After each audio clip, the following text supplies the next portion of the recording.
Hello दोस्तों, कैसे हैं आप। आज अकाउंट्स की नई क्लास में आपका स्वागत है। आज हम इंट्रोडक्शन ऑफ अकाउंटिंग के रिमेनिंग टॉपिक्स को कवर करेंगे और जो हमने इनिशियल टॉपिक्स पढ़े थे उनको हम रिवाइज करेंगे। तो चलिए स्टार्ट करते हैं आज की क्लास। पहला टॉपिक है आज हमारा मीनिंग ऑफ अकाउंटिंग। ऑलरेडी हमने पढ़ा हुआ है, लेकिन एक बार फटाफट से रिवाइज कर लेते हैं। अकाउंटिंग क्या है? अकाउंटिंग एक सिस्टमैटिक प्रोसेस है जिसमें आप आइडेंटिफाई करते हैं फाइनेंशियल रिलेटेड ट्रांजेक्शन्स को, मेज़र करते हैं उसे मनी में, रिकॉर्ड करते हैं, क्लासीफाई करते हैं, समराइजिंग करते हैं, इंटरप्रेट करते हैं एंड कम्युनिकेट करते हैं फाइनेंशियल इन्फॉर्मेशन टू यूजर्स। इसके बारे में हम ऑलरेडी पढ़ चुके हैं। आइडेंटिफाई क्या करते हैं? Financial transactions and event. Measure क्या करते हैं? मनी में। रिकॉर्ड कहाँ होता है? जनरल एंट्री में, by passing general entries. Classify कहाँ होता है? लेजर्स में। उसके बाद समराइजिंग में हम क्या करते हैं? Trial balance, profit and loss account and balance sheet बनाते हैं। फिर एनालाइज एंड इंटरप्रेट करते हैं और फिर जो इन्फॉर्मेशन आती है वो हम कम्युनिकेट कर देते हैं किसको? यूजर्स को। हमारी अकाउंटिंग का एंड रिजल्ट क्या होता है? हमारी अकाउंटिंग का एंड रिजल्ट होता है हमारा profit and loss account and balance sheet. Profit and loss account में क्या पता करते हैं? प्रॉफिट एंड लॉस अकाउंट हमारे को शो करता है profit and loss for the period and. जो भी हमारा पीरियड था उसमें हमने कितना पैसा कमाया, प्रॉफिट कितना हुआ, कितना लॉस हुआ, हमें वो दिखाता है। बैलेंस शीट क्या दिखाती है? एसेट्स एंड लाइबिलिटी की डिटेल एज ऑन डेट। एक पर्टिकुलर दिन पे क्या स्थिति है एक बिजनेस की, उसके बारे में बताती है। अकाउंटिंग को हम एक चीज़ और बोलते हैं कि क्या बोलते हैं? Language of business. Language of business. अगला टॉपिक क्या है हमारा? Meaning of transactions and event. अब आपको ये तो पता लग गया, आइडेंटिफाई करनी है फाइनेंशियल ट्रांजेक्शन एंड इवेंट। अब आपको यही नहीं पता फाइनेंशियल ट्रांजेक्शन और इवेंट होती क्या है, तो आप क्या आइडेंटिफाई करोगे? तो सबसे पहले ट्रांजेक्शन्स। ट्रांजेक्शन का मतलब क्या है? A business, performance of an act और एन एग्रीमेंट। क्या? कोई भी बिजनेस, कोई परफॉर्मेंस ऑफ एन एक्ट या एग्रीमेंट। इवेंट क्या है? अ हैपनिंग या और as a consequence of a transaction, a result. मतलब सपोज अगर आपने कोई गुड्स परचेज किए तो गुड्स परचेज करना क्या कहलाएगा? ट्रांजेक्शन। अब गुड्स परचेज किए, फिर आपने उनको बेचा, बेच के आपको हुआ प्रॉफिट, बेच के हुआ आपको प्रॉफिट, तो वो क्या कहलाएगा? वो कहला जो प्रॉफिट हुआ वो कहलाएगा आपका इवेंट। इवेंट क्या होता है? अ कॉन्सिक्वेंसेज ऑफ अ ट्रांजेक्शन। एक ट्रांजेक्शन हुई, उसके कॉन्सिक्वेंसेज, रिजल्ट क्या आया आपके पास? वो प्रॉफिट आया, तो आपका प्रॉफिट बन गया इवेंट। तो ट्रांजेक्शन क्या है? ट्रांजेक्शन एक परफॉर्मेंस ऑफ एन एक्ट है और उसके रिजल्ट से जो भी अराइज होता है वो आपका इवेंट बन जाता है। ठीक है। अब बात करते हैं अकाउंटिंग प्रोसेस की। अकाउंटिंग प्रोसेस ऑलरेडी हमने डेफिनेशन बार बार पढ़ा हुआ है इसके बारे में कि अकाउंटिंग प्रोसेस में क्या होता है। सिंपल सी बात है, अकाउंटिंग प्रोसेस क्या है? अकाउंटिंग प्रोसेस में हम आइडेंटिफाई करते हैं फाइनेंशियल ट्रांजेक्शन इवेंट को, उसको रिकॉर्ड करते हैं जर्नल में, जर्नल एंट्रीज पास करके। कहाँ कहाँ पे जर्नल एंट्रीज पास होती है? Cash book, purchase book, sales book, purchase या सेल्स रिटर्न बुक होती है। बीपी मतलब होता है बिल्स पेबल, बीआर मतलब होता है बिल्स रिसीवेबल बुक्स। ये वैसे दोनों आपके अभी सिलेबस में नहीं है। जर्नल प्रॉपर, ठीक है। इसको हम डिटेल में पढ़ेंगे कैसे जर्नल एंट्री पास होती है, क्या होता है, वो हम आगे पढ़ेंगे। अभी सिर्फ जान लीजिए कि हमें रिकॉर्डिंग कैसे करते हैं हम जर्नल एंट्री में। उसके बाद हमारा अगला पॉइंट है क्लासीफाइंग। क्लासीफाइंग कैसे करते हैं? Posting into ledgers. आप लेजर्स में पोस्टिंग करते हैं, ठीक है। कैसे पोस्टिंग होती है, क्या होता है, वो हम डिटेल में आगे पढ़ेंगे इसके बारे में। समराइजिंग। समराइजिंग में क्या है? Trial balance. अब ट्रायल बैलेंस में क्या होता है थोड़ा सा बताता हूँ, बाकी हम कैसे बनती है, क्या होगा, वो हम डिटेल में आगे चैप्टर है इसके लिए, उसमें बहुत डिटेल में पढ़ेंगे इसको कैसे बनाई जाती है। आप समझ लीजिए, जब आपने जर्नल एंट्री डाली, जब आपने जर्नल एंट्री डाली उसके बाद आपने क्या करा? उस जर्नल एंट्री को पोस्ट किया कहाँ पे? लेजर्स में। लेजर्स को जब आप ईयर एंड होता है तो आपको करना पड़ता है टोटल। टोटल का जो क्लोजिंग डेबिट साइड होती है उसमें क्रेडिट साइड होती है, दो साइड्स होती हैं, उन दोनों का टोटल करके जो नेट बैलेंस आ रहा होता है वो नेट बैलेंस कहाँ जाता है? आपका ट्रायल बैलेंस पे। अब ट्रायल बैलेंस से फिर आप बनाते हैं trading and profit and loss account and balance sheet. Trial balance में कुछ आइटम ऐसे होते हैं जो खर्चे वाले होते हैं और इनकम वाले होते हैं, वो जाते हैं आपके प्रॉफिट एंड लॉस अकाउंट में, और जो एसेट्स एंड लाइबिलिटीज़ होती हैं वो जाती है आपकी बैलेंस शीट में। अब फाइनेंशियल स्टेटमेंट बनकर तैयार हो चुकी है, अब उसको एनालाइज करो। एनालाइज करने के बाद आप उसको कम्युनिकेट कर दो किसको, यूजर्स को। अब यूजर्स अपने अकॉर्डिंगली उसको देख लेंगे कि भाई क्या करना है, हमें कैसे करना है। ठीक है, आपको उसमें कोई दिमाग दौड़ाने की जरूरत नहीं है, आपको सिर्फ इन्फॉर्मेशन बना के देनी होती है यूजर्स को। क्लियर है, आपको समझ में आ गया होगा होपफुली। आगे बढ़ते हैं। अगला है हमारा attributes characteristics of accounting. Attributes and characteristics of accounting already पढ़ा हुआ है डिटेल में। प्रीवियस हमारी जो वीडियो थी उसमें हमने ऑलरेडी डिटेल में पढ़ा था इसको, पर अभी हम फटाफट से रिवाइज कर रहे हैं। तो सबसे पहला identification of financial transaction event. Identification of financial transaction and event. क्या कर रहे हैं हम, फाइनेंशियल ट्रांजेक्शन और इवेंट को आइडेंटिफाई कर रहे हैं। किस में, इन टर्म्स ऑफ मनी, और identify transaction event that are part of economic activity, that are part of economic activity. आप सबसे पहले क्या करते हैं, सबसे पहले आइडेंटिफाई करते हैं फाइनेंशियल ट्रांजेक्शन को, और वो फाइनेंशियल ट्रांजेक्शन किस में होनी चाहिए, मनी में होनी चाहिए, तभी आप उसको रिकॉर्ड कर सकते हैं। और मनी में अगला पॉइंट क्या है, मेजरिंग द आइडेंटिफाइड ट्रांजेक्शन। और आप उसको कैसे मेज़र करेंगे, कॉमन करेंसी। मतलब आपकी फाइनेंशियल इंफॉर्मेशन में जो करेंसी यूज़ हो रही है वो करेंसी कैसी होनी चाहिए, सेम होनी चाहिए, कॉमन होनी चाहिए। ऐसा नहीं है कि आप एक जगह पे तो डॉलर यूज़ करें, एक जगह पे इंडियन रुपीज़ यूज़ करें, ऐसा नहीं होना चाहिए। और दूसरी चीज़ क्या है, अगर एक जगह आप रुपीज़ में नंबर्स दिखा रहे हैं, एक जगह पे लैक्स में नंबर दिखा रहे हैं, ये भी नहीं होना चाहिए, क्योंकि कन्फ्यूज़न हो जाएगी इससे। सामने वाले को समझ नहीं आएगा कि ये 10 रुपीज़ लिखा है या 10 लाख लिखा है। क्लियर है। फिर उसके बाद रिकॉर्डिंग। रिकॉर्डिंग क्या है, ऑलरेडी बताया। रिकॉर्डिंग आर्ट ऑफ रिकॉर्डिंग क्या है, art of recording business transaction in books of accounts, that is general entry. General entry पास करते हैं, उसके थ्रू हम रिकॉर्डिंग करते हैं। क्लासीफाइंग क्या होती है, ऑलरेडी पता है। क्लासीफाइंग क्या होती है, प्रोसेस ऑफ ग्रुपिंग ट्रांजेक्शन और entries of one nature at one place, that is posting in the ledgers. मतलब राम का अकाउंट है तो वहाँ पे सिर्फ राम के रिलेटेड ट्रांजेक्शन जाएगी, ना कि रमेश की। ठीक है, रमेश का अकाउंट में रमेश से रिलेटेड ट्रांजेक्शन जाएंगे। तो वन नेचर वन प्लेस। ठीक है, परचेज से रिलेटेड ट्रांजेक्शन तो परचेज के अकाउंट में जाएंगी, सेल से रिलेटेड ट्रांजेक्शन तो सेल्स के अकाउंट में जाएंगी। ये नहीं है कि परचेज को सेल्स में डाल दो, सेल्स को परचेज में डाल दो। तो एक जगह पे एक जैसी ट्रांजेक्शन्स को पोस्ट करना होता है आपको। क्लियर है। समराइजिंग। समराइजिंग का मतलब क्या है, समराइजिंग का मतलब है प्रेजेंटिंग क्लासिफाइड डेटा।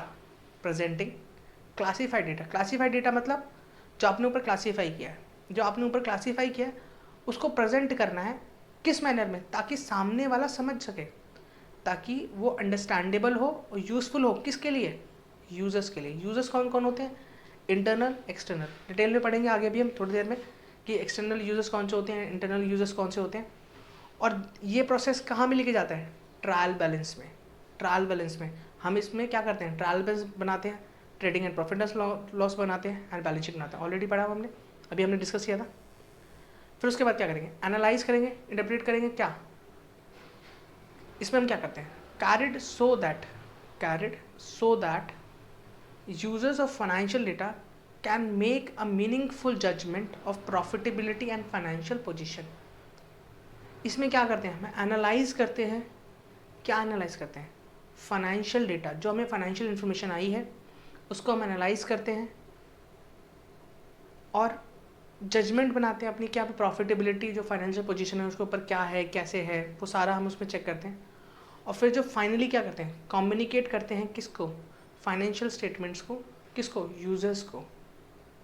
और वो कब कम्युनिकेट करनी है, इन टाइम। मतलब ऐसा ना हो इस साल की इन्फॉर्मेशन आप अगले साल भेज रहे हो, उसका मतलब ही नहीं है ना, क्योंकि अगले साल तो अगले साल की इन्फॉर्मेशन जाएगी।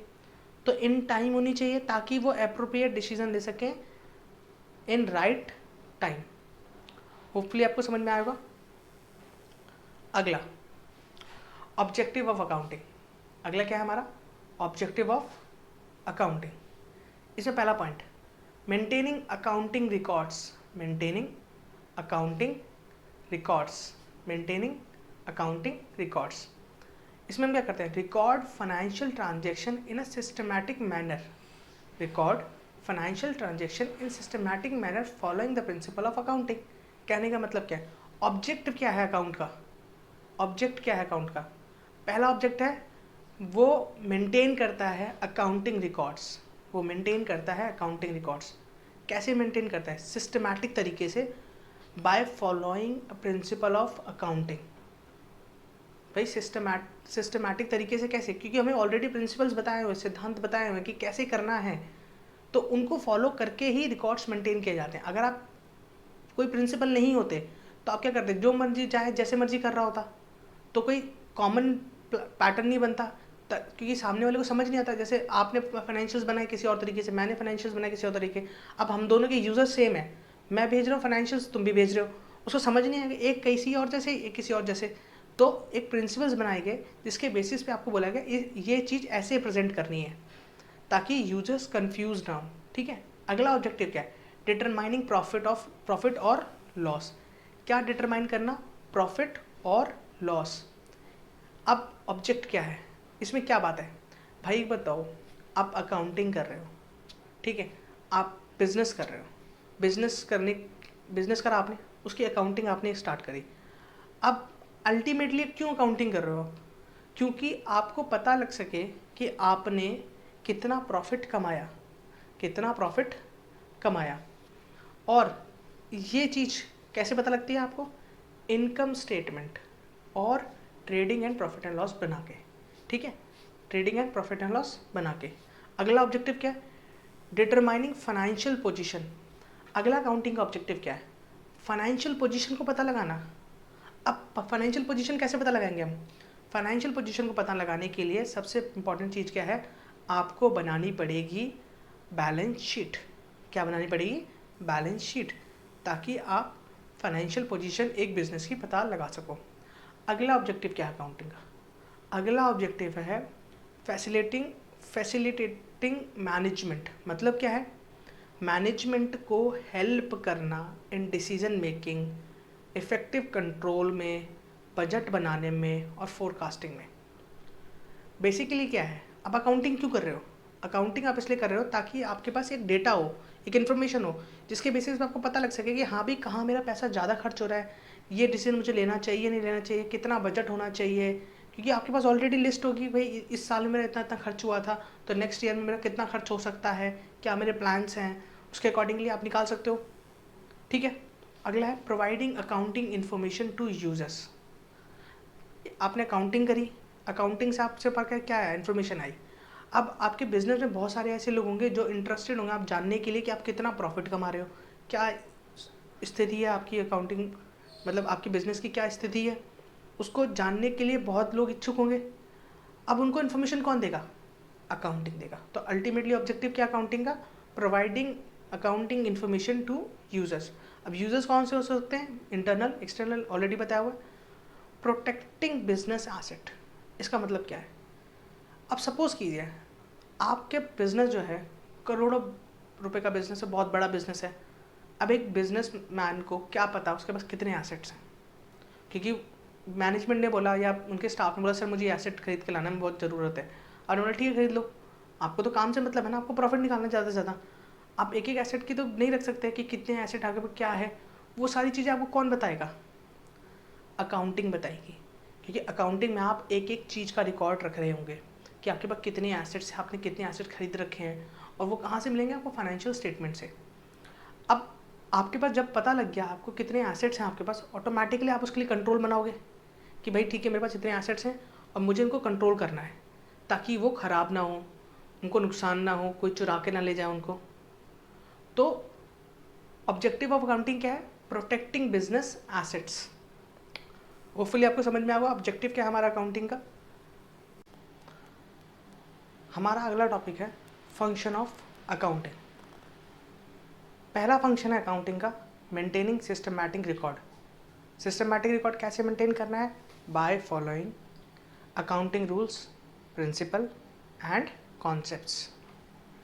नेक्स्ट हमारा फंक्शन है preparation of financial statement. Financial statement मतलब क्या है, फाइनल अकाउंट, जिसमें क्या क्या इंक्लूड होता है, profit and loss account and balance sheet. और ये हमारे यूज़र्स के लिए बहुत ही इंपॉर्टेंट होता है। क्यों इंपॉर्टेंट होता है, क्योंकि इनके बेसिस पे ही वो अपने डिसीजंस को लेते हैं। तीसरा हमारा फंक्शन है मीटिंग लीगल रिक्वायरमेंट्स। इसमें क्या होता है, अगर आपने सिस्टमैटिक रिकॉर्ड्स मेंटेन किए हैं तो पहला जो सबसे इंपॉर्टेंट चीज़ है, आपके जो भी अकाउंटिंग रिकॉर्ड्स हैं वो कोर्ट भी एक्सेप्ट करेगा।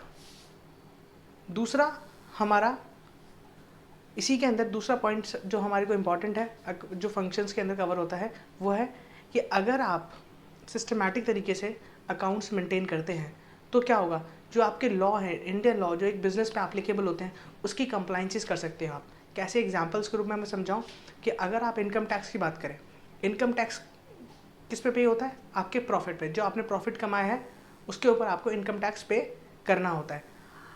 तो अगर आप सिस्टमैटिक तरीके से अकाउंटिंग रिकॉर्ड्स मेंटेन नहीं करेंगे तो प्रॉफिट कैसे कैलकुलेट करेंगे, और प्रॉफिट कैलकुलेट नहीं कर पाएंगे तो टैक्स कैसे पे करेंगे, इनकम टैक्स।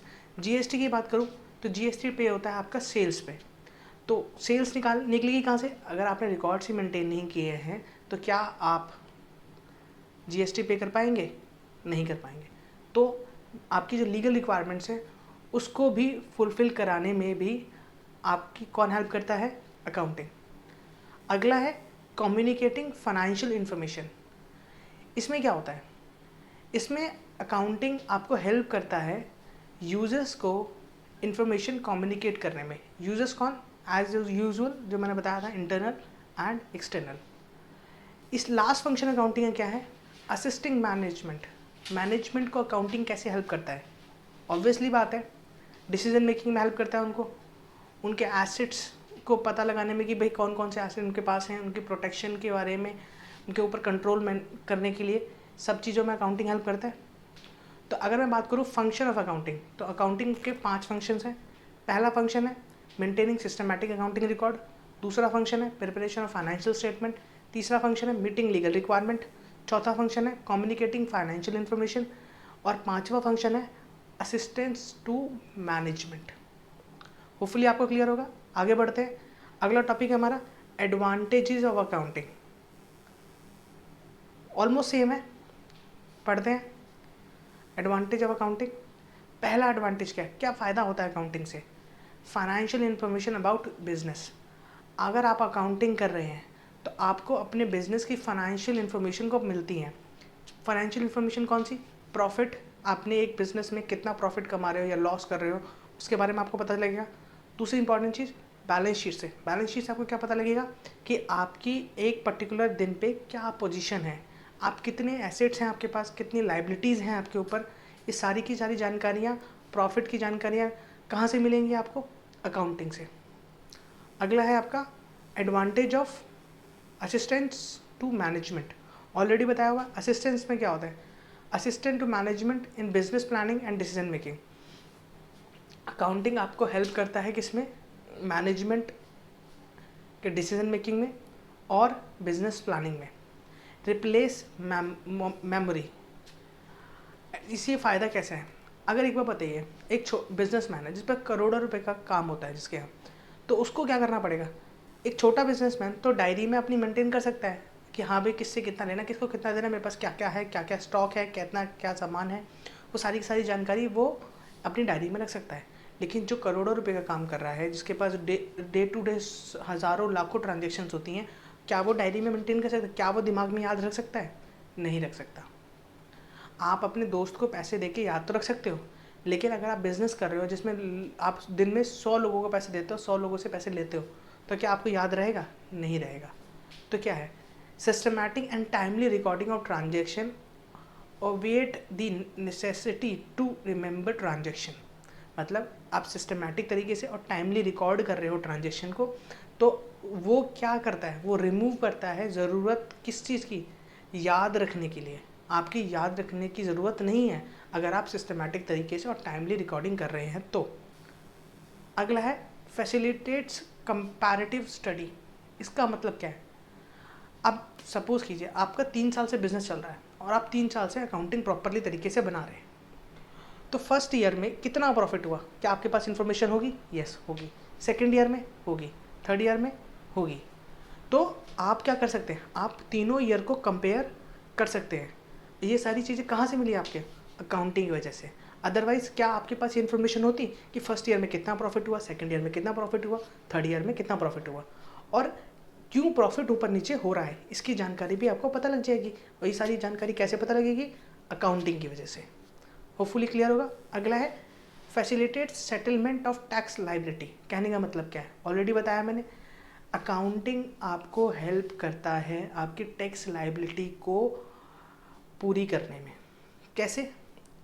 वही एग्जांपल, आपको इनकम टैक्स पे करना है, कैसे पे करोगे? प्रॉफिट चाहिए। प्रॉफिट कहाँ से मिलेगा? अकाउंटिंग से, क्योंकि आप हाथ से तो निकाल नहीं सकते, आपको पता ही नहीं, दिन में इतना सारे काम हो रहा है, दिन में इतनी सारी ट्रांजेक्शन हो रही है, आप कैसे निकालोगे?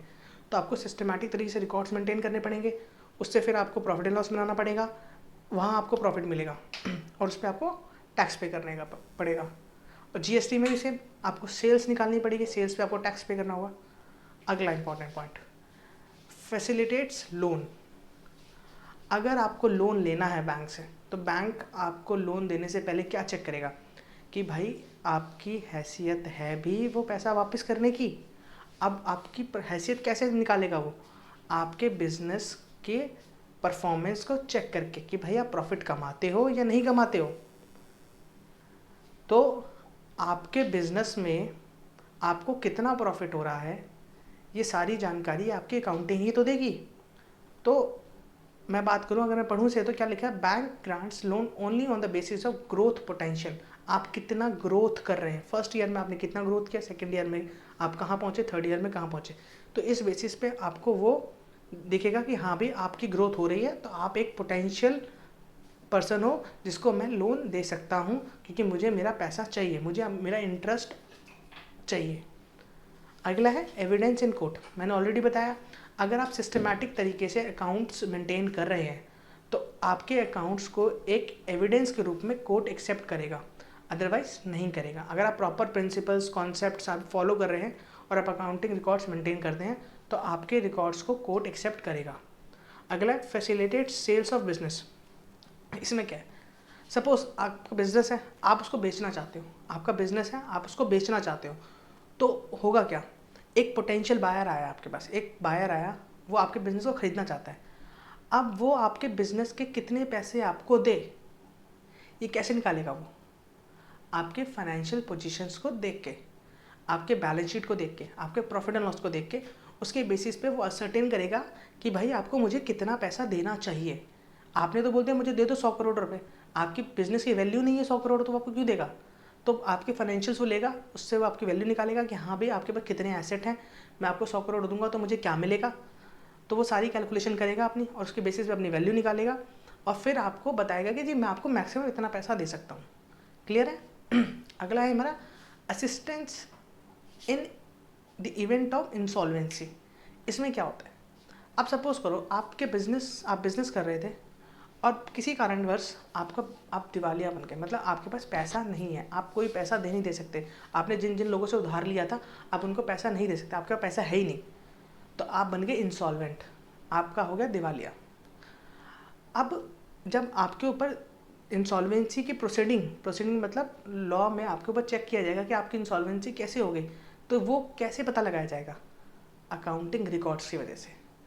अगर आपके रिकॉर्ड्स प्रॉपरली मेंटेन है तो उसमें आपको हम देख सकते हैं कि आप किस कारणोंवश आपकी ये स्थिति आ गई कि आज आप अपनी देनदारी नहीं दे पा रहे हैं। क्लियर है? इसके बाद अगला पॉइंट है हेल्प इन पार्टनरशिप अकाउंट। कहने का मतलब क्या है? आप सपोज कीजिए आप 3 पार्टनर हैं हुआ क्या, एक्स वाई जेड, ये 3 पार्टनर है, 3 में से एक एक्स पार्टनर है, वो जा रहा है, एक्स पार्टनर जा रहा है। अब उसको वो कह रहा है जी मेरे को चाहिए 10 लाख रुपए, मुझे चाहिए 10 लाख रुपए, तो क्या आप उसे 10 लाख दे दोगे? कैसे निकालोगे कितना पैसा देना है उसको? ये बात कैसे निकालोगे? अकाउंटिंग रिकॉर्ड से, कि भाई तूने कितना पैसा दिया था, जितने सालों में तू पार्टनर रहा उतने सालों में कितना प्रॉफिट हुआ, तू कितना पैसा उन सालों में ले गया, ये सारी रिकॉर्ड्स हमें कहाँ से मिलेंगे? अब तुम डायरी तो बनाते नहीं होंगे भाई, ऑब्वियसली बात है। तो तुम क्या करोगे?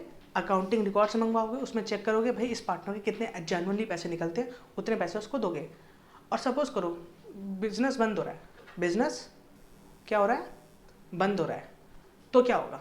अगर आपका बिजनेस बंद हो रहा है तो एक्स कह रहा है जी मेरे तो 10 लाख निकलते हैं, वाई कह रहा है मेरे 20 लाख, जेड कह रहा है मेरे 50 लाख। आपस में लड़ाई हो रही है, वो कह रहा है नहीं तेरे 50 लाख कैसे निकल रहे हैं, वो कह रहा नहीं तेरे 20 लाख कैसे निकल रहे हैं, वो कह रहा है तू तो लॉस में, तुझे तेरे से उल्टा और पैसा लेने हैं। अब लड़ाई छिड़ेगी। अब इस लड़ाई को ख़त्म कौन कराएगा? अगर आपने सिस्टमैटिक रिकॉर्ड मेंटेन करे हैं तो लड़ाई 2 मिनट में ख़त्म। क्लियर है? तो अकाउंटिंग का सबसे बड़ा एडवांटेज ये भी है। अगला एडवांटेज क्या है? Helpful in decision making. 50 बार गीत गा चुका हूँ उसके बारे में। तो मैनेजमेंट कोई भी डिसीजन लेना चाहता है, आप अकाउंटिंग रिकॉर्ड्स मेंटेन करो, उसके बेसिस पे आपको पता लगेगा कि मुझे क्या करना है, कहाँ कहाँ मुझे डिसीजन लेने, कहाँ कहाँ मेरे को फोकस करने की ज़रूरत है, कहाँ कहाँ पे फोकस करने की ज़रूरत नहीं है, कितनी कहाँ पे मेरी कॉस्ट बहुत ज़्यादा आ रही है। ये सारी चीज़ें मुझे कौन बता रहा है? अकाउंटिंग बता रही है। क्लियर है? हेल्प, अब मैं इसमें पढ़ रहा हूँ छोटा सा, help in large number of decisions like price at which goods should be sold. अब एक बार बताओ, एक गुड्स है, क्या है? एक गुड्स है, आपने वो गुड्स बनाया, अब मुझे पता करना है कि मैं इसको कितने में बेचूं। तो कैसे पता करोगे? आपने कितना पैसा उसको खर्च किया और कितना प्रॉफिट आप उस पर चाहते हो, वो आप निकाल लोगे आराम से, आपके पास प्रॉपर रिकॉर्ड्स तो है ही है। तो आपने को पता लग जाएगा कितना आपने पैसा उस पर खर्च किया, तो अकॉर्डिंगली आप उसके ऊपर उसका प्राइस निकाल लोगे, कॉस्ट कितनी है, आप कितना पे प्रॉफिट कमाना चाहते हो, ऐड करके आप अपना प्राइस निकालोगे जी मैं इतने पे इसको एटलीस्ट बेचूंगा ही। क्लियर है? होपफुली आपको समझ में आ गया होगा। आगे बढ़ते हैं। अगला टॉपिक है हमारा लिमिटेशन ऑफ अकाउंटिंग। अब हमने ये पढ़ लिया कि भाई ऑब्जेक्टिव क्या है, कैरेक्टरिस्टिक्स क्या है, फंक्शंस क्या है, एडवांटेज क्या है। पर भाई देखो, अच्छी बातें भी होती हैं किसी इंसान में, तो बुरी आदतें भी तो होती हैं। ऐसा तो है नहीं कि भाई सारी अच्छी अच्छी आदतें ही हैं। तो हमारी कुछ कमियां भी हैं अकाउंटिंग में। अब वो कमियां क्या हैं? पहली कमी है, accounting is not full exact. कहने का मतलब क्या है? जो अकाउंटिंग में हम रिकॉर्ड्स मेंटेन करते हैं, वो फुल्ली एग्जैक्ट नहीं होते। क्यों नहीं होते? क्योंकि इसमें हम कुछ एस्टिमेट भी करते हैं, कुछ हम एस्टिमेशन बेसिस पे भी अकाउंटिंग करते हैं। जैसे एग्जांपल के रूप में, एसेट जो हम खरीद के लाते हैं, कोई एसेट जैसे मशीन खरीद के लाए,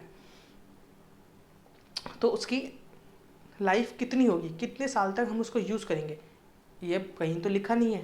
भाई ज़रूरी भी हो सकता है कि शायद वो 2 साल चले, चाहे वो 10 साल चल जाए, चाहे हमने सोचा 10 साल तो 12 साल चल जाए, या 5 साल में ख़राब हो जाए।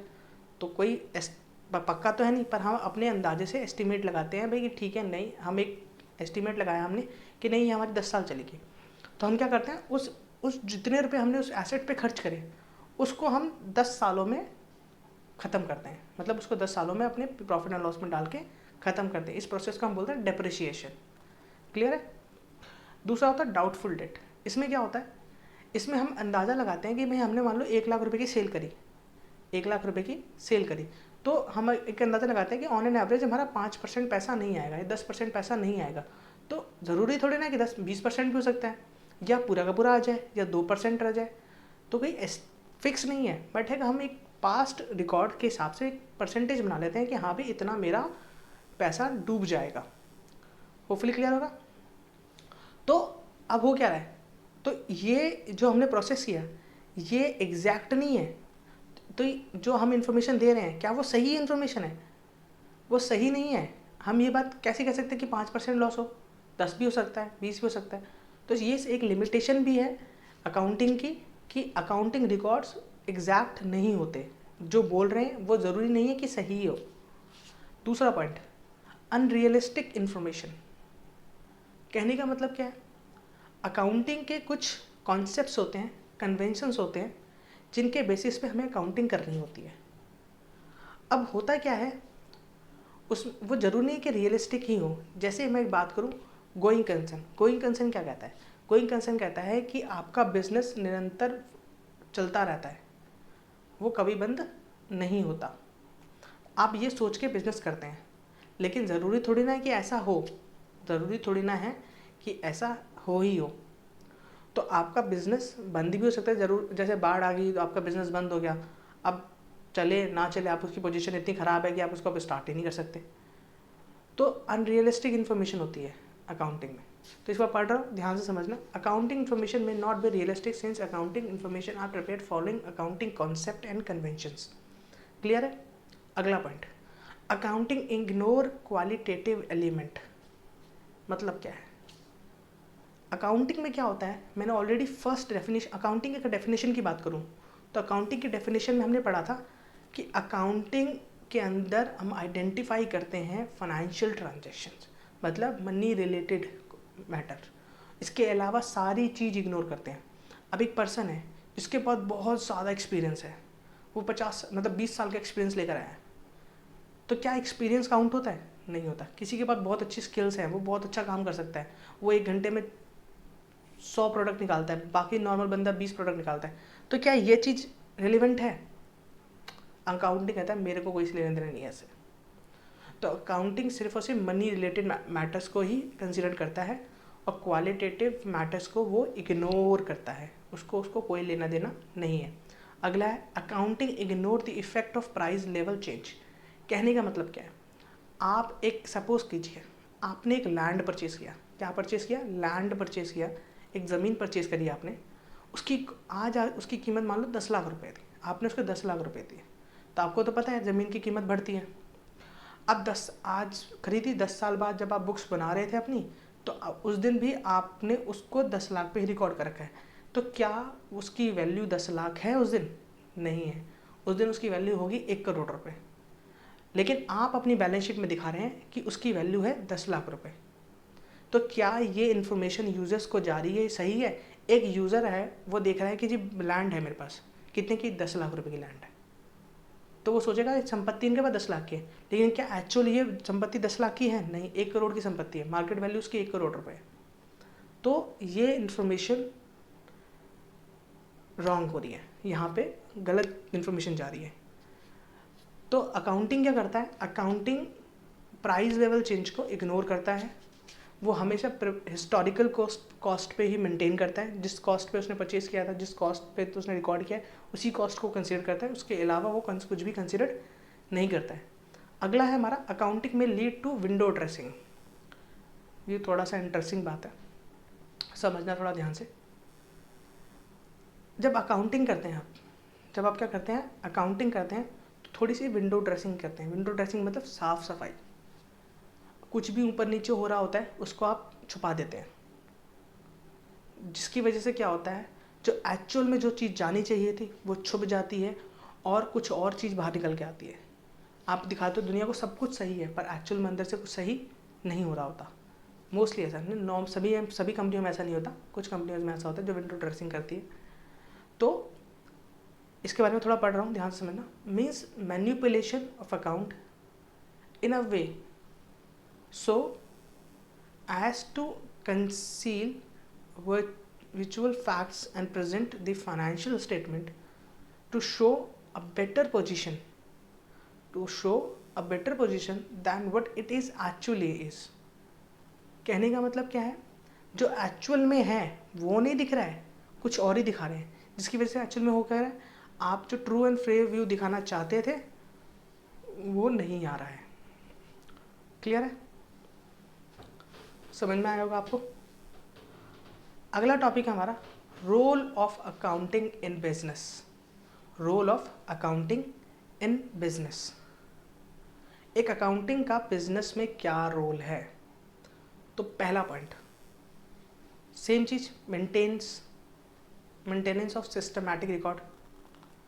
सिस्टमैटिक रिकॉर्ड मेंटेन करते हैं भाई। अगर आप अकाउंटिंग की बात करें एक बिजनेस के अंदर, तो बिज़नेस को वो क्या दे रहा है, उसका क्या रोल है अकाउंट बिज़नेस के अंदर? वो बिज़नेस को एक सिस्टमैटिक रिकॉर्ड्स दे रहा है, जिससे वो पता लगा सकता है कि भाई उसका कितना प्रॉफिट हो रहा है एंड उसकी फाइनेंशियल पोजीशन क्या है एक पर्टिकुलर दिन पर।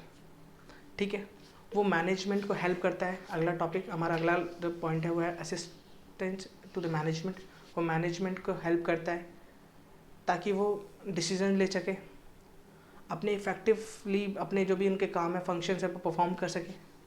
क्लियर है? तो इसमें मैं पढ़ रहा हूँ by providing financial information for its effective functioning and taking rational decisions. अगला है फैसिलिटेट्स कंपैरेटिव स्टडी। सिंपल सी बात है, वही कहना चाहता है enable a businessman to compare 1 years result with another years and locate reasons of change. अगर आप कंपैरिजन्स हैं आपके पास, जैसे मैंने अभी बताया कि 3 साल के बिजनेस है, 3 साल में से आपने 1 साल में मतलब एक साल में प्रॉफिट, दूसरे साल में प्रॉफिट, तीसरे साल में प्रॉफिट। अब कितना प्रॉफिट आ रहा है, पहले साल में 1 लाख, दूसरे साल में 2 लाख, तीसरे साल में 3 लाख। अब चेंजेस क्यों हो रहे हैं, कैसे हो रहे हैं, क्यों प्रॉफिट बढ़ रहा है, और हम ऐसा क्या कर सकते हैं जिससे मेरा और प्रॉफिट बढ़ सके। तो ये सारी जानकारी मुझे कैसे मिलेगी, कंपैरिजन बना के। मैं कंपैरिजन बना के देखूंगा कि हाँ भाई ये फर्स्ट ईयर है, ये सेकंड ईयर है, ये थर्ड ईयर है, तो तीनों को कंपेयर करूंगा कि हाँ भाई मैंने ये चीज़ें करी हैं, इस वजह से मेरे को प्रॉफिट बढ़ा है मेरा। अगला है एविडेंस इन कोर्ट। अगर आप सिस्टमैटिक, ऑब्वियसली ऑलरेडी बताया हुआ है, अगर आप सिस्टमैटिक रिकॉर्ड मेंटेन कर रहे हैं तो कोर्ट आपके रिकॉर्ड्स को एज ए एविडेंस कंसिडर कर सकता है। अदर रोल्स हैं कुछ, वो क्या क्या है, फैसिलिटेट रेजिंग लोन। अगर आपको लोन लेना है तो बैंक आपकी क्या देखेगा, परफॉर्मेंस देखेगा। परफॉर्मेंस देखने के लिए उसको क्या चाहिए, फाइनेंशियल्स चाहिए। तो वो कहाँ से मिलेंगे मुझे, अकाउंटिंग की वजह से। सेल ऑफ बिजनेस, अगर मुझे बिजनेस बेचना है तो बायर मुझको परचेज प्राइस निकालना पड़ेगा। अब वो परचेज प्राइस कैसे निकालेगा, on the basis of financials. Settlement of tax liabilities, अब वही वाली बात, फाइनेंशियल्स हैं आपके पास तो आपकी टैक्स लायबिलिटी इजीली निकल जाएगी। क्लियर है, समझ में आ रहा है आप लोगों को? अगर ना आ रहा हो प्लीज़ कमेंट बॉक्स में ज़रूर बताएं, ठीक है। कोई भी टॉपिक आपको इसमें से लग रहा हो कि समझ नहीं आ रहा है तो मुझे बताएं, मैं उसको फिर से आपको एक्सप्लेन करूँगा नेक्स्ट वीडियो में। वो जो टॉपिक्स आपको लग रहा है कि थोड़े से और एक्सप्लेन करने चाहिए। वैसे मैंने पुरानी वीडियोस में भी कुछ टॉपिक्स डिटेल में एक्सप्लेन करे हुए हैं। फर्दर आप चाहते हैं कि थोड़ा सा और एक्सप्लेन करूँ तो मुझे ज़रूर बताएं, ठीक है। अगला टॉपिक है हमारा book keeping and accountancy. Book keeping and accountancy. Book keeping क्या होता है? बुक कीपिंग एक आर्ट है। बुक कीपिंग क्या है, एक आर्ट है। आर्ट किस चीज़ का, recording monetary aspects of commercial and financial transaction in the books of accounting. अगर मैं अकाउंटिंग की डेफिनेशन की बात करूं, यहाँ पे, तो अकाउंटिंग की डेफिनेशन क्या कहती है? अकाउंटिंग की डेफिनेशन बोलती है कि identification of financial transaction, recording, classifying, summarising and communicate, interpret करके, एनालाइज इंटरप्रेट करके फिर कम्युनिकेट करते हैं हम यूजर्स को फाइनेंशियल इंफॉर्मेशन। तो बुक कीपिंग और अकाउंटिंग कुछ कन्फ्यूजिंग है। तो दोनों में मैं अगर दोनों की बात करूं तो बुक कीपिंग अकाउंटिंग का छोटा भाई है। बोले तो छोटा भाई है। कैसे? बुक कीपिंग क्या है, आइडेंटिफाइंग ट्रांजैक्शंस, उसको रिकॉर्ड करना, क्लासिफाई करना। क्लासिफाई कर दिया आपने तो आपने बुक कीपिंग कर ली। और जैसे ही आप समराइजिंग पे पहुंच जाते हैं और उसके आगे वाले स्टेप्स करते हैं तो आप क्या कर रहे हैं, अकाउंटिंग कर रहे हैं।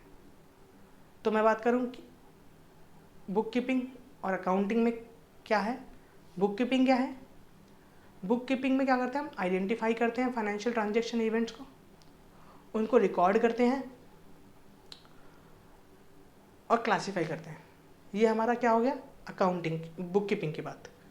लेकिन जब अकाउंटिंग की बात करते हैं तो हम समराइजिंग, एनालाइज करना उसको और कम्युनिकेट करना, ये भी हमारे इंक्लूड हो जाते हैं। तो अभी हम आगे बढ़ेंगे कि बुक कीपिंग और अकाउंटिंग में क्या डिफरेंस है। अभी सिर्फ अगर मैं बुक कीपिंग की बात करूँ, अगर आपसे कोई पूछता है बुक कीपिंग क्या है, तो बुक कीपिंग एक आर्ट है जिसमें हम कॉमर्शियल और फाइनेंशियल ट्रांजेक्शन्स को बुक्स ऑफ अकाउंट्स में रिकॉर्ड करते हैं। इसके अंदर क्या क्या इंक्लूड होते हैं, ये इसमें हम आइडेंटिफाई करते हैं फाइनेंशियल ट्रांजेक्शन को और उनको रिकॉर्ड करते हैं और क्लासीफाई करते हैं। रिकॉर्ड जनरल एंट्री पास करते हैं और लेजर्स में पोस्टिंग करते हैं। ये हमारा अकाउंटिंग के अंदर बुक कीपिंग का जो पार्ट है उसको बोलता है। मतलब अगर मैं बुक कीपिंग की बात करूँ तो ये मेरा बुक कीपिंग का प्रोसेस है। क्लियर है, आगे बढ़ते हैं। एक टॉपिक है हमारा अकाउंटेंसी। अकाउंटेंसी क्या होता है? अकाउंटेंसी एक वाइडर टर्म है। अकाउंटेंसी क्या है, एक वाइडर टर्म है। मतलब थ्योरी और प्रैक्टिकल को जोड़ दिया जाए तो क्या बन जाएगा, अकाउंटिंग बन जाएगा। मतलब थ्योरी और प्रैक्टिकल को जोड़ दिया जाए तो हम बोलेंगे उसे अकाउंटेंसी। तो इसके कुछ पॉइंट्स हैं, मैंने ऑलरेडी लिखे हुए हैं, आप ध्यान से देख रहे हैं। सिस्टमैटिक नॉलेज ऑफ अकाउंटिंग, पहला क्या, अकाउंटेंसी क्या है, सिस्टमैटिक नॉलेज ऑफ अकाउंटिंग।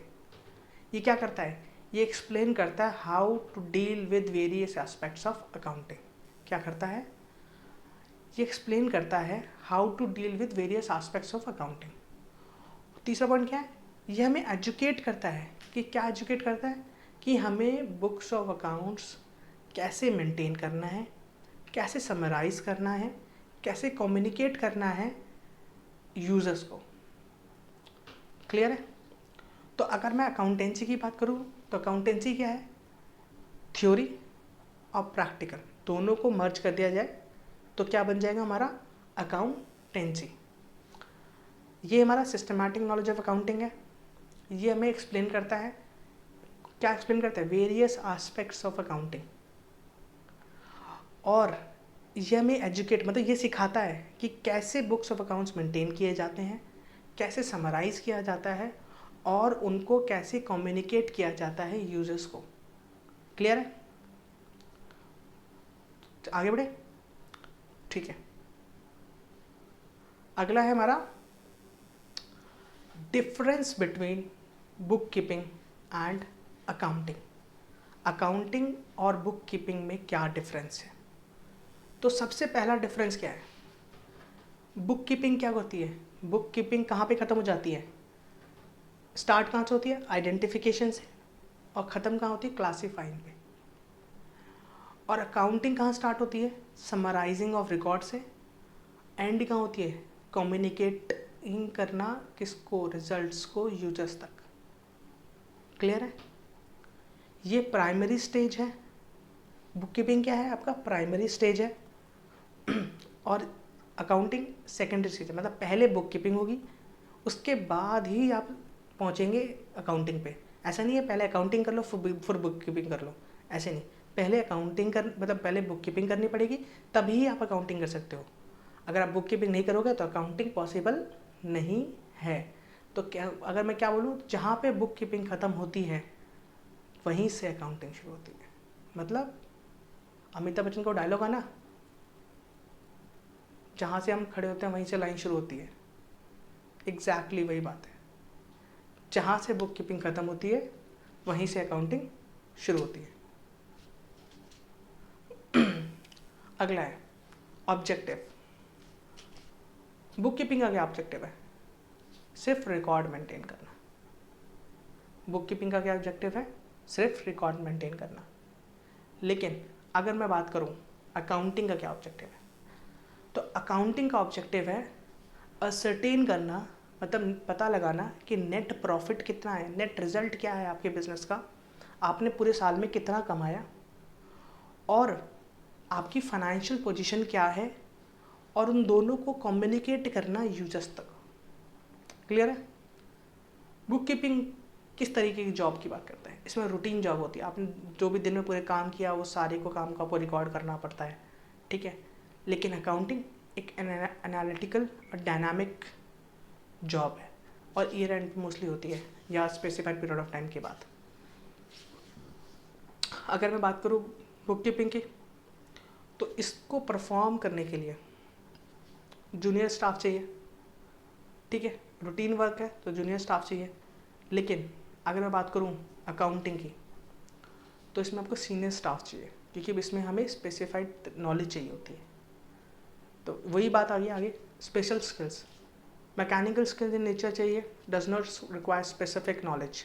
एक बीकॉम पास वाला बंदा भी, मतलब मैं किसी को वो नहीं करना चाहता, मतलब एक बेसिक अकाउंटिंग नॉलेज रखने वाला बंदा भी बुक कीपिंग कर सकता है। लेकिन अगर आपको समराइज क्लासीफाइंग करना है, मतलब समराइज करना, trial balance, profit and loss account, balance sheet बनानी है, तो उसके लिए आपको स्पेसिफिक नॉलेज चाहिए। आपके पास वो एनालिटिकल माइंड होना चाहिए, वो स्किल्स होनी चाहिए, तभी आप फाइनेंशियल्स बना सकते हैं। आपको नॉलेज और बहुत सारी नॉलेज लेनी पड़ती है, ठीक है। क्लियर है सबको, आगे बढ़े, चलिए आगे बढ़ते हैं। अब बात करते हैं अकाउंटिंग इन्फॉर्मेशन की। What is accounting information? Accounting information refers to financial statement generated through the process of bookkeeping. आपने बुक कीपिंग करी, उससे जो इन्फॉर्मेशन जनरेट हुई वो अकाउंटिंग इन्फॉर्मेशन कहलाएगी। अकाउंटिंग इन्फॉर्मेशन 3 तरह की होती हैं, profit and loss, financial position, कहाँ से पता लगती है, बैलेंस शीट, मतलब profit and loss account, balance sheet and cash flow statement. तो अभी तक ये कैश फ्लो नया आया है। फाइनेंशियल, जो हमारे फाइनेंशियल पोजीशन में जो फाइनेंशियल स्टेटमेंट हम बनाते हैं उसमें 3 स्टेटमेंट होती हैं आपकी। पहली स्टेटमेंट होती है प्रॉफिट एंड लॉस अकाउंट, जिसमें हम प्रॉफिट के बारे में पता लगाते हैं कि प्रॉफिट कितना है। दूसरी होती है बैलेंस शीट, जिसमें हम फाइनेंशियल पोजीशन पता लगाते हैं। और तीसरी होती है हमारी कैश फ्लो स्टेटमेंट।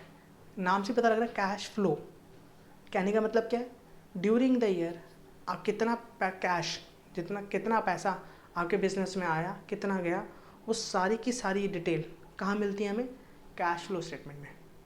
क्लियर है? अब इसका जो अगला पॉइंट है वह qualitative characteristics of accounting information. कहने का मतलब है अकाउंटिंग इन्फॉर्मेशन कैसी होनी चाहिए।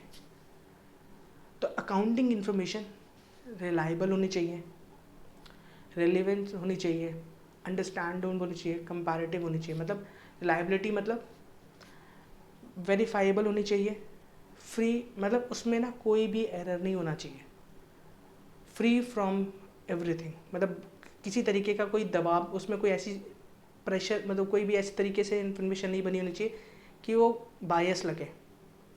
उसमें कोई भी इम्पॉर्टेंट एस्पेक्ट आपका छूटा नहीं होना चाहिए, मतलब कोई एरर नहीं होना चाहिए, उसमें कोई बहुत इंपॉर्टेंट चीज़ आपने छोड़ दी, गलत कर दी, ऐसी नहीं होनी चाहिए। रेलिवेंस मतलब जो इन्फॉर्मेशन आप बना रहे हो वो आपके यूज़र्स को डिसीजन में हेल्प करे, ऐसी इन्फॉर्मेशन होनी चाहिए। पता लगा आपने कुछ भी बना दिया, कुछ मतलब ही नहीं निकल रहा उस चीज़ का। अगला है अंडरस्टैंडेबिलिटी, मतलब इन फाइनेंशियल स्टेटमेंट कुछ इस तरीके से बनी चाहिए ताकि यूजर्स उसको समझ सकें आसानी से। ठीक है, कॉम्प्लिकेट नहीं होनी चाहिए। अगला है इसमें कंपैरेटिबिलिटी। कंपैरेटिबिलिटी इसमें क्या मतलब है, means that users should able to compare. Comparability मतलब कहने का मतलब क्या है, यूजर्स उसको कंपेयर कर सकें। किससे कंपेयर कर सकें, आप सपोज करो अगर आपका ही बिज़नेस है, वो आपके ही बिज़नेस के किसी दूसरे साल की इन्फॉर्मेशन से उसको कंपेयर करना चाहते हैं तो उससे कर सकें, या वो चाहते हैं कि नहीं मैं देखना चाहता हूँ कि आपके बिज़नेस से जो मुझे प्रॉफिट आ रहा है और दूसरे बिज़नेस, सेम बिज़नेस है वो भी, मतलब आप भी मान लो सपोज करो कि कोई प्रोडक्ट बेच रहे हो, एक्स एक नाम का प्रोडक्ट बेच रहे हो, एक कंपनी है, और वही प्रोडक्ट, वैसा ही प्रोडक्ट एक दूसरी कंपनी में बेच रही है, तो आपकी फाइनेंशियल इन्फॉर्मेशन और उसकी फाइनेंशियल इन्फॉर्मेशन को वो कंपेयर कर सके इजीली। इस तरीके से होना चाहिए। क्लियर है?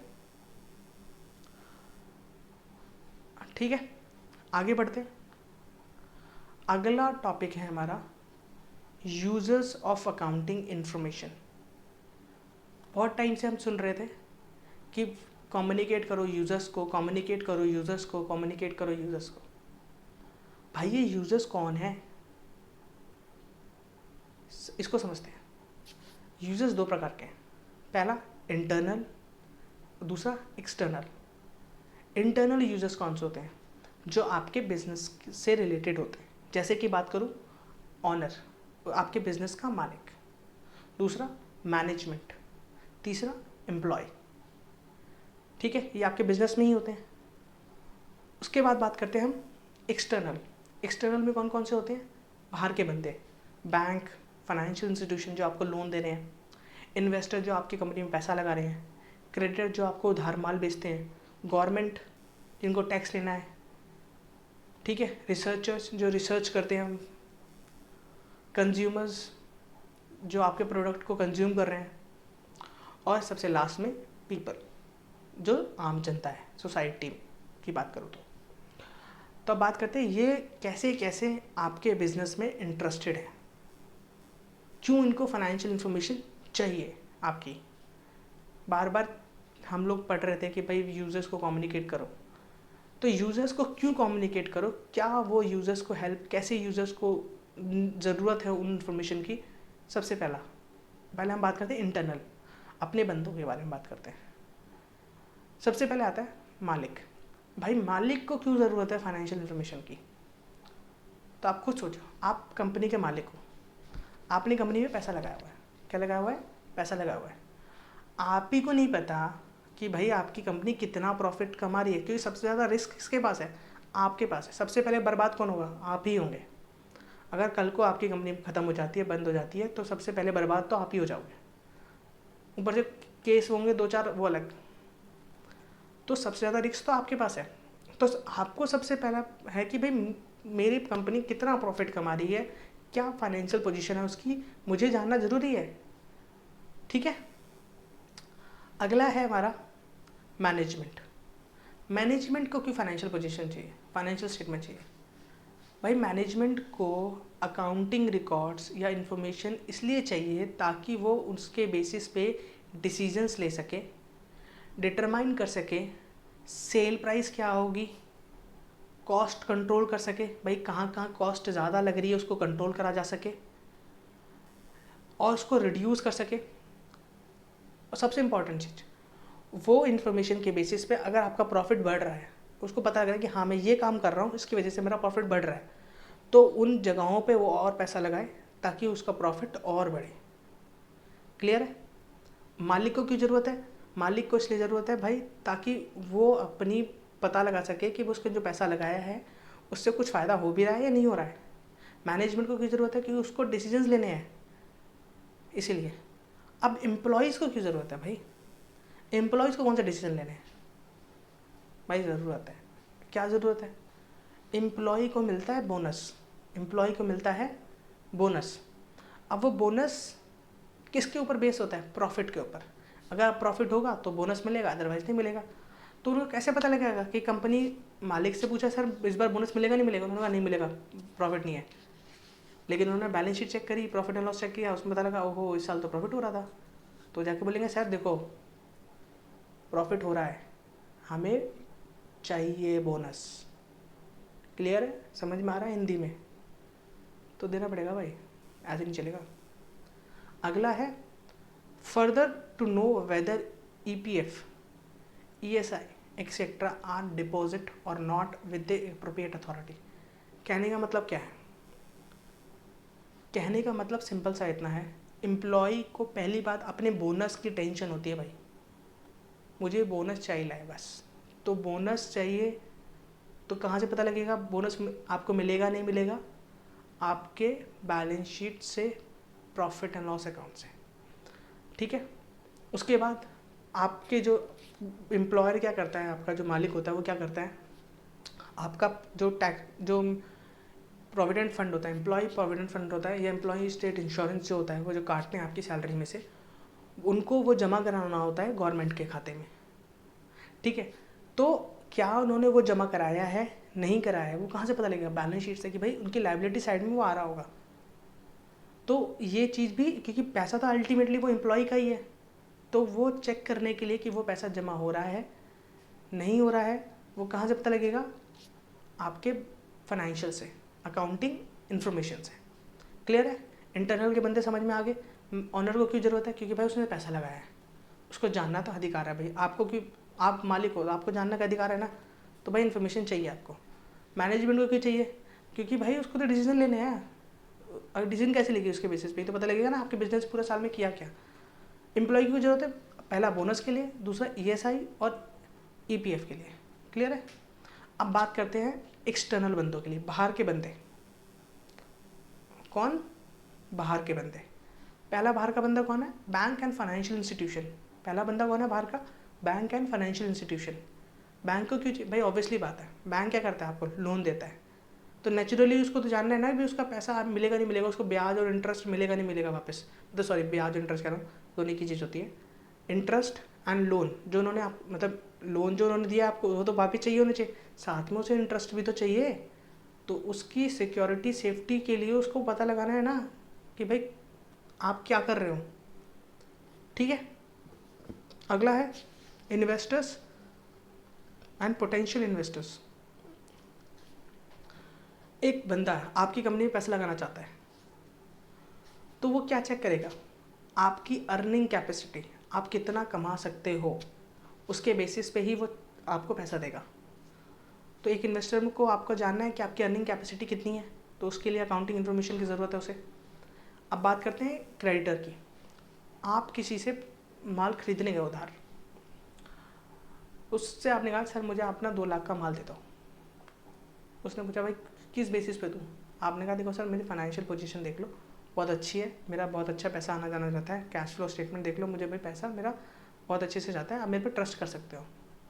तो वो चेक करेगा उसकी क्रेडिट वर्थिनेस कि क्या ये देना पैसा, अगर मैं इसको उधार दूँ तो ये मुझे पैसा वापस कर देगा कि नहीं करेगा। तो उसके बेसिस पे ही वो मुझे उधार माल देगा। तो क्रेडिटर को क्यों चाहिए अकाउंटिंग इन्फॉर्मेशन में? ताकि वो चेक कर सके कि उसकी क्रेडिट वर्थिनेस है या नहीं है। क्लियर है? गवर्नमेंट को क्यों चाहिए भाई अकाउंटिंग इन्फॉर्मेशन? गवर्नमेंट को इसलिए चाहिए क्योंकि वो नेशनल इनकम कंप्यूट कर सके, टैक्स निकाल सके, जीएसटी ले सके, ये सारी चीज़ ले सके उन बिजनेस से। इसके लिए उन्हें फाइनेंशियल इन्फॉर्मेशन चाहिए, क्योंकि हमने तो टैक्स पे कर दिया, अब हमने सही टैक्स पे किया है नहीं किया है ये कैसे पता लगेगा? हमारी फाइनेंशियल इन्फॉर्मेशन को वो लेंगे, तो उसमें चेक करेंगे कि हाँ भी आपने सही से टैक्स पे किया है नहीं किया है। क्लियर है? अगला है हमारा रिसर्चर्स। रिसर्च जो करने वाले बंदे होते हैं उनको क्यों चाहिए? क्योंकि उनको रिसर्च करनी होती है भाई, ऑब्वियसली बात है ना। अकाउंटिंग इन्फॉर्मेशन से बेसिस पे वो रिसर्च करेंगे कि हाँ भाई इस एरिया की इंडस्ट्रीज़ क्या कर रही हैं, ये इंडस्ट्री क्या कर रही है। इस रिसर्च को करने के लिए उनको अकाउंटिंग इन्फॉर्मेशन हर एक कंपनी की चाहिए होती है। ठीक है, अब बात करते हैं कंज्यूमर्स की। कंज्यूमर्स को क्यों अकाउंटिंग इन्फॉर्मेशन चाहिए भाई?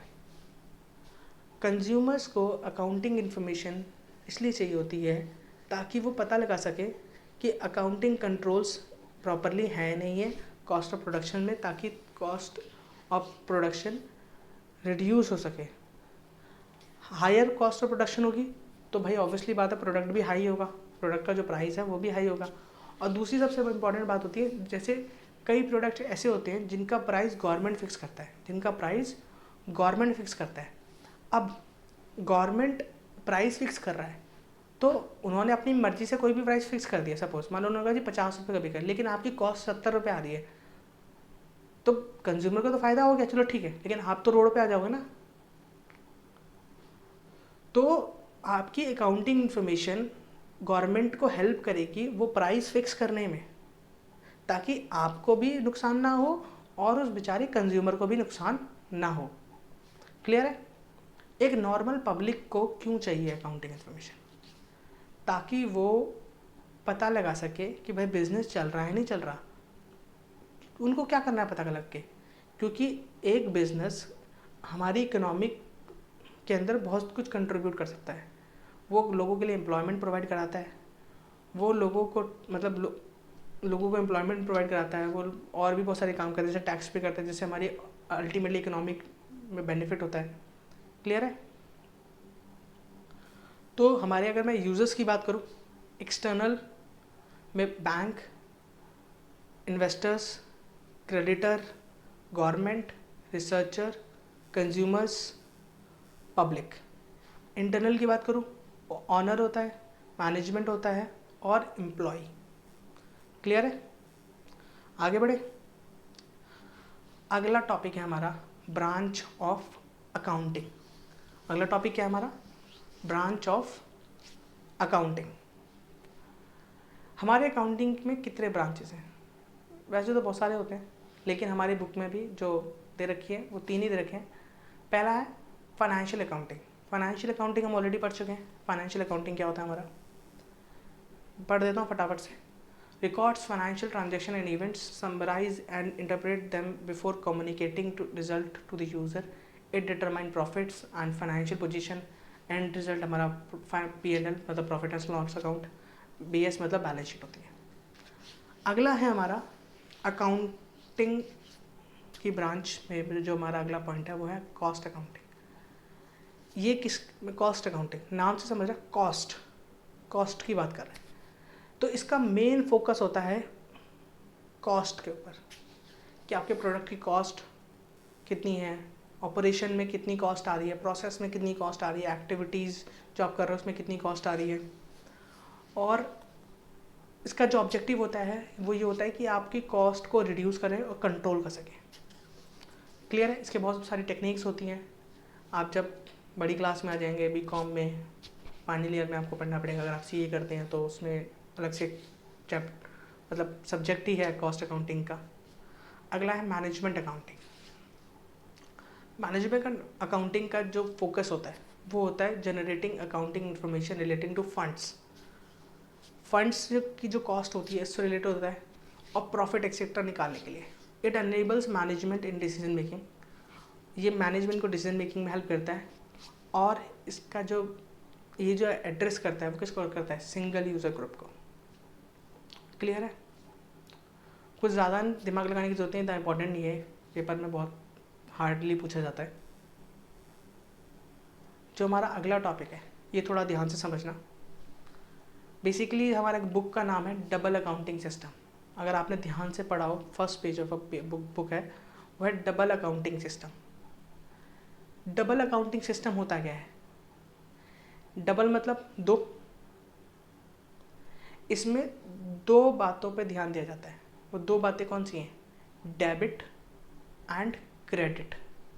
Debit and credit, under which both debit and credit aspect of accounting are recorded। इसमें जो भी ट्रांजेक्शन्स होती हैं, मैं सिंपल सा बताना चाहता हूँ, जो भी ट्रांजेक्शन्स होती हैं उन ट्रांजेक्शन्स के दो एस्पेक्ट्स होते हैं, डेबिट होता है, एक क्रेडिट होता है। उन दोनों एस्पेक्ट्स को आप एक साथ रिकॉर्ड करते हो। ठीक है? तो ट्रांजेक्शन है two aspects, debit and credit, and at the time of recording one aspect on debit side and another aspect of credit side have to be recorded। Example में अगर बात करूँ, purchase goods in cash, purchase goods in cash, दोबारा बोल रहा हूँ, purchase goods in cash. अब क्या हुआ, इसमें से एक एस्पेक्ट आपका डेबिट होगा। देखो हुआ क्या, आपने गुड्स परचेज की, परचेज किया मतलब आपके पास क्या आया? गुड्स आए, मतलब आपने कुछ सामान खरीदा, कोई प्रोडक्ट खरीदा आपने, ठीक है, और उसके बदले में आपने पैसे दिए। तो आपकी जेब से क्या गया? पैसे गए, और आपकी जेब में आया क्या? प्रोडक्ट आया। तो जो पैसे गए आपकी जेब में वो हो जाएगा क्रेडिट। अब इसके रूल्स हैं कुछ, वो मैं आपको आगे बताऊँगा कि क्या रूल्स हैं, कैसे, क्यों ये क्रेडिट हो रहा है, क्यों ये डेबिट हो रहा है। गोल्डन रूल्स कहते हैं उन्हें, 3 गोल्डन रूल्स हैं, वो हम पढ़ेंगे आगे अगले चैप्टर में। और दूसरा क्या हुआ, आपने जो माल खरीदा, आपके पास माल आया, तो माल जो गुड्स आपने परचेज किया, प्रोडक्ट हो जाएगा डेबिट, और जो कैश आपकी जेब से गया वो जाएगा क्रेडिट। ठीक है? तो एक चीज़ डेबिट होगी, एक चीज़ क्रेडिट होगी, और डेबिट साइड का क्रेडिट साइड का टोटल वो हमेशा बराबर ही आएगा, अलग अलग नहीं हो सकता। तो feature of double accounting system क्या है? पहला है हमारा maintains complete record of transaction. क्या बोला मैंने? Complete record of transaction. ये कंप्लीट रिकॉर्ड होता है हमारा, इसमें हम मेंटेन करते हैं कंप्लीट रिकॉर्ड, मतलब डेबिट साइड भी क्रेडिट साइड पूरा रिकॉर्ड मेंटेन होता है कि क्या चीज़ आई, क्या चीज़ गई, सब कुछ रिकॉर्ड होगा। Recognise 2 fold aspects of transaction, that is receiving and giving. अभी मैंने बताया एक चीज़ आई, दूसरी चीज़ गई, दोनों चीज़ रिकॉर्ड हो रही हैं। In this system one aspect is debit and another is credit. इसमें क्या होता है, एक एस्पेक्ट डेबिट हुआ, जैसे परचेज, जो गुड्स आपके पास आए वो आप डेबिट हुआ, और कैश आपकी जेब से गया वो हुआ क्रेडिट। दूसरा एस्पेक्ट क्या है, दूसरा पॉइंट है मेरा, वो है total of all debit is always equal to credit. तो सारे डेबिट का टोटल आपके सारे क्रेडिट के टोटल के बराबर होगा, ऑलरेडी मैंने बता दिया था। स्टेज, डबल अकाउंटिंग सिस्टम की स्टेज क्या है? सेम अकाउंटिंग की तरह है, पहले रिकॉर्ड करते हैं हम जनरल में, फिर क्लासीफाई करते हैं लेजर्स में, फिर हम ट्रायल बैलेंस बनाते हैं, उसके बेसिस पे हम profit and loss and balance sheet बनाते हैं। क्लियर है? अब बात आती है advantage of double accounting system. Advantage of double accounting system, क्या एडवांटेज है भाई डबल अकाउंटिंग सिस्टम का? पहला एडवांटेज, साइंटिफिक सिस्टम है, मतलब scientific system of accounting as compare to book keeping. जो अदर बुक कीपिंग के मेथड्स हैं उसके कंपैरिजन में एक साइंटिफिक तरीका है। It helps in attend the objective of accounting, और ये हमारे ऑब्जेक्टिव ऑफ अकाउंटिंग को अचीव करने में हेल्प करती है। क्लियर है? अगला है हमारा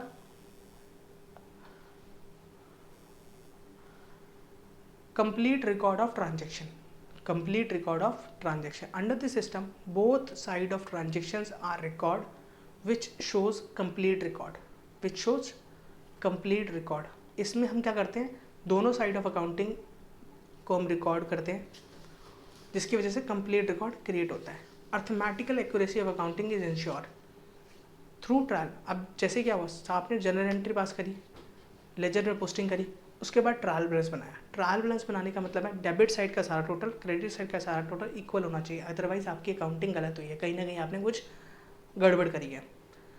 तो आपकी अर्थमेटिकल एक्यूरेसी चेक हो गई, क्योंकि अगर कुछ गड़बड़ हो रही है, ट्रायल बैलेंस मैच नहीं कर रहा, तो कहीं ना कहीं आपने गड़बड़ कर रखी है। प्रॉफिट डिटरमाइन करना, अगला पॉइंट क्या है, डिटरमाइनिंग प्रॉफिट एंड लॉस। कैसे प्रॉफिट एंड लॉस डिटरमाइन करता है, प्रॉफिट एंड लॉस अकाउंट बना के, मतलब ये तो ऑलरेडी पता है यार, क्या आप इसमें दिमाग दौड़ाने वाली बात है। लास्ट पॉइंट, सॉरी लास्ट नहीं है, knowledge of financial position. Knowledge of financial position कैसे लगती है भाई, बताओ, इतना कुछ पढ़ लिया, पूरा चैप्टर ऑलमोस्ट फिनिश हो गया है मेरा। फाइनेंशियल पोजीशन की नॉलेज कैसे मिलेगी हमें, बैलेंस शीट बना के भाई, और कैसे मिलेगी। Financial position can be assessed at the end of the period by preparing balance sheet full detail for the purpose of control, मतलब मेंटेन्स अकाउंटिंग इन डिटेल। आप इस यहाँ पे डिटेल में अकाउंटिंग करते हो, जिससे क्या होता है, एक पूरा का पूरा कंट्रोल मिलता है आपको सभी चीज़ों पे। कंपैरेटिव स्टडीज़ पॉसिबल, ऑब्वियसली बात है भाई, आप जब अकाउंटिंग कर रहे हो और डबल अकाउंटिंग कर रहे हो, double system, double entry system है आपका, तो आपको कंपैरेटिव्स तो मिल ही जाएंगे ना। जब आप सब कुछ करोगे डिटेल में, सिस्टमैटिक तरीके से बना रहे हो अकाउंटिंग, तो आपको कंपैरेटिव्स तो मिल ही जाएंगे। फर्स्ट ईयर के कंपैरिजन आपके पास होंगे, दूसरे साल से उसको कंपेयर कर लो, तो कंपैरिजन बन गया आपके पास। डिसीजन मेकिंग में हेल्प करेगी, कैसे करेगी पता है आपको। अगला पॉइंट, जो लास्ट पॉइंट है का, detection of fraud and miss appropriation. कहने का मतलब क्या है, अगर आपने ढंग से अच्छे तरीके से सारे कॉन्सेप्ट सब कुछ फॉलो करके अकाउंटिंग में करी है, तो आपके बुक्स ऑफ अकाउंट्स में फ्रॉड होना बहुत ही मुश्किल है, मतलब नामुमकिन के बराबर है। और सभी डिटेल के साथ मिलेगा आपको, सारी इन्फॉर्मेशन मिलेगी कि भाई सारे एसेट्स कितने हैं, लायबिलिटी कितनी अवेलेबल है, सब कुछ आपको मिल जाएगा। क्लियर है? लास्ट टॉपिक है हमारा इस चैप्टर का। आज हमारा फर्स्ट चैप्टर फिनिश हो जाएगा 11th के अकाउंट्स का। लास्ट टॉपिक क्या है, अकाउंट्स फ्रॉम इनकम्प्लीट रिकॉर्ड्स और सिंगल एंट्री। इसका वैसे एक अलग से चैप्टर है, बहुत डिटेल में पढ़ना है हमें, बट यहाँ पे हिंट दे देता हूँ कि क्या होता है इसमें हम क्या करते हैं, सारी ट्रांजेक्शन्स को रिकॉर्ड नहीं करते हैं, सारी ट्रांजेक्शन्स को आप डिटेल में रिकॉर्ड नहीं करते हो। इसमें आप सिर्फ पर्सनल अकाउंट और कैश बुक बनाते हो, पर्सनल अकाउंट और कैश बुक बनाते हो। और क्योंकि यहाँ पे सारी ट्रांजेक्शन रिकॉर्ड नहीं होती, तो ट्रायल बैलेंस बनाना, प्रॉफिट एंड लॉस बनाना, बैलेंस शीट बनाना बहुत पॉसिबल नहीं होता। क्लियर है आपको? होपफुली आपको समझ में आया होगा। कुछ ना समझ में आए, फील फ्री, आप पूछिए मेरे से, मैं आपको उसका जवाब दूंगा। ठीक है, आज के लिए यही ख़त्म करते हैं। नए क्लास में नए टॉपिक के साथ, जो हमारा अगला टॉपिक है अकाउंटिंग टर्म्स, वो शुरू करेंगे। तब तक के लिए सबको राम राम। ठीक है, टेक केयर।